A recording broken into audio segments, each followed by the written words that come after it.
Edwin Vassallo u Peter Mikallef se jkunu eletti fil-Parlament dan wara l-Kummissjoni Elettorali ddeċiet li rimedju lil qorti Kostituzzjonali tat il-Partit Nazzjonalista għandu jsir billi jitħaddem il-mekkaniżmu tal-Kostituzzjoni li jkunu eletti dawk il-kandidati li l-iktar ġabu voti fost dawk li ma kinux eletti meta ngħalaq tal-elezzjoni tal-2013.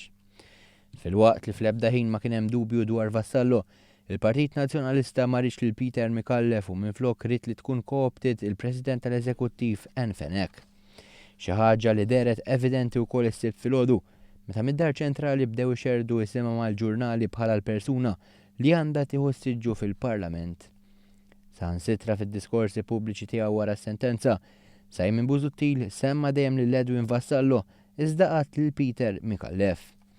F'konferma li għall-Partit Nazzjonalista xejn ma kienet mixtieqa r-rotta li permezz tagħha jkun elett xi ħadd li kontesta l-aħħar elezzjoni ġenerali.